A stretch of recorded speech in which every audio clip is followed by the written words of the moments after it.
On l'oublie trop souvent, mais la démocratie grecque, ce n'est pas une assemblée de gens très gentils qui sont là pour papoter, ce sont des guerriers.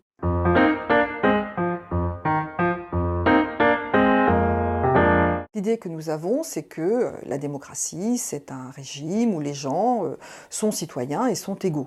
En fait, cette définition-là, c'est une définition qui date de la Révolution française, ou qui date peut-être de Jean-Jacques Rousseau. Mais à Athènes, la démocratie était tout sauf une démocratie égalitaire. Il n'y a que 20%, grosso modo, des habitants d'Athènes qui étaient citoyens. On était citoyens quand, au moins sur plusieurs générations, nos parents étaient citoyens. Donc en fait, la citoyenneté était liée au sang. Les métèques, c'est-à-dire les étrangers qui vivaient là depuis peut-être des générations, mais qui n'avaient pas eu d'ancêtres citoyens, ne pouvaient pas être citoyens.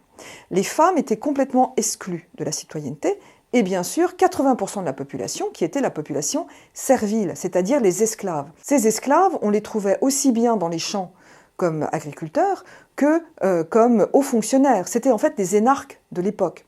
Or, ces gens-là, qu'ils soient grecs ou pas grecs, ils n'avaient pas le droit à la citoyenneté, ils n'étaient pas considérés comme des sujets politiques.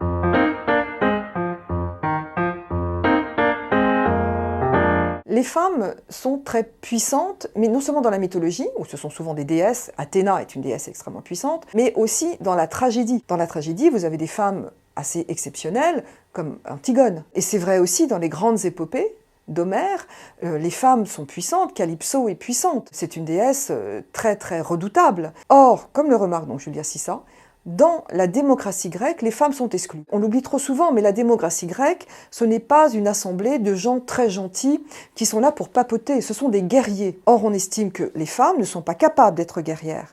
Donc, les citoyens sont non seulement des gens dont les parents sont des citoyens, mais aussi des gens qui vont devoir se battre pour la démocratie. Ce qui est paradoxal, c'est que on oppose souvent Sparte et Athènes, mais à Sparte, qui est une cité beaucoup plus guerrière même, officiellement guerrière et qui est une oligarchie, les femmes ont beaucoup plus de liberté que les femmes d'Athènes. Les Spartiates, par exemple, pouvaient recevoir une éducation, notamment une éducation sportive, et en plus avaient le droit à un héritage, ce à quoi n'avaient pas le droit les femmes athéniennes. Donc on voit que la démocratie athénienne est une démocratie très élitiste, machiste.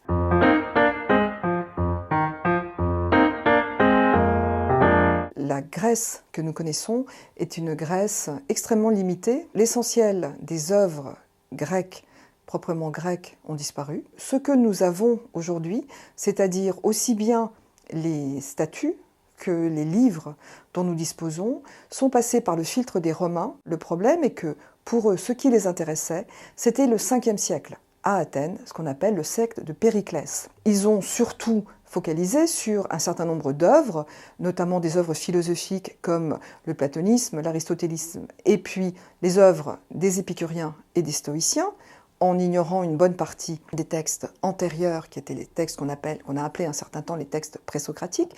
Et au niveau de l'art, par exemple, eux, ce qu'ils voulaient, c'était des œuvres qu'ils pouvaient installer dans leur salle à manger ou dans leur jardin. Et surtout, c'était des nus. Or, les nus n'existaient pas en Grèce jusqu'à Alexandre, de sorte que on a l'impression aujourd'hui que les Grecs ont fait des nus, mais pas du tout.